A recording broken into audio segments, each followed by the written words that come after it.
বিকাশ ভবনের সামনে গত বৃহস্পতিবার আন্দোলনকারী শিক্ষক এবং পুলিশের মধ্যে ধস্তাধস্তির পরিস্থিতির সৃষ্টি হয়। পুলিশের বিরুদ্ধে চাকরিহারাদের উপর লাঠি চালানোর অভিযোগ উঠেছে। এবার এই ঘটনায় চাকরিহারা শিক্ষকদের একাংশের বিরুদ্ধে মামলা দায়ের করা হলো। সরকারি সম্পত্তি নষ্ট, ভাঙচুর, সরকারি কর্মীদের কাজে বাধা দান সহ একাধিক অভিযোগ উঠেছে। 17 জন শিক্ষককে নোটিশ পাঠিয়ে 21শে মে থানায় হাজিরা দিতে বলেছে পুলিশ। হাজিরা না দিলে ভারতীয় ন্যায় সংহিতার নির্দিষ্ট ধারায় গ্রেপ্তার করা হবে বলেও জানানো হয়েছে নোটিশে। আন্দোলনকারীদের তরফে জানানো হয়েছে এ বিষয়ে আইনজীবীর সাথে কথা বলছেন তারা। বৃহস্পতিবার বিকাশ ভবনের সামনে আন্দোলনকারী এবং পুলিশের মধ্যে ধস্তাধস্তির ঘটনায় শুক্রবার বিধাননগর নর্থ থানায় মামলা দায়ের হয়। ভারতীয় ন্যায় সংহিতার নির্দিষ্ট ধারায় মামলা দায়ের করে তদন্ত শুরু করেছে পুলিশ। এরপরেই 17 জন শিক্ষককে নোটিশ পাঠিয়েছে পুলিশ।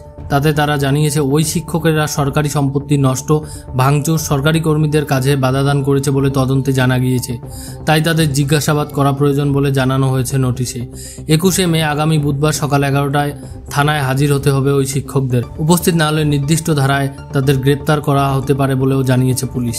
বৃহস্পতিবার সকাল থেকে চাকরিহারা শিক্ষক শিক্ষিকাদের বিক্ষোভ দফায় দফায় উত্তেজনা ছড়ায় বিকাশ ভবনের সামনে। শিক্ষকেরা দাবি করেন তারা নতুন করে পরীক্ষায় বসবেন না, তাদের চাকরি ফিরিয়ে দিতে হবে। মুখ্যমন্ত্রী মমতা বন্দ্যোপাধ্যায় যতক্ষণ না এসে তাদের আশ্বস্ত করছেন ততক্ষণ বিকাশ ভবনের বাইরে অবস্থান চলবে। রাতে পুলিশ বিক্ষোভকারীদের ছত্রভঙ্গ করতে লাঠি চালায় বলে অভিযোগ। সে কথা শুক্রবার মেনে নেয় পুলিশ। কেন লাঠিচার্জ করা হয় শুক্রবার সাংবাদিক বৈঠক করে ব্যাখ্যা দেন এডিজি দক্ষিণবঙ্গ সুপ্রতিম সরকার। তার সঙ্গে ছিলেন এডিজি জাভেদ শামীম। সুপ্রতিম বলেন, পুলিশ প্রথম থেকেই সংযত ছিল। 7 ঘন্টা পুলিশ আন্দোলনকারীদের কিছু বলেনি। শান্তিপূর্ণ আন্দোলন করার অধিকার সকলের রয়েছে, তবে আইন শৃঙ্খলা নষ্ট হলে পুলিশকে পদক্ষেপ করতেই হয়। তবে পুলিশ অনেক ধৈর্য ধরেছিল। এবার ওই ঘটনায় 17 জন শিক্ষককে নোটিশ পাঠিয়ে থানায় তলব করল পুলিশ।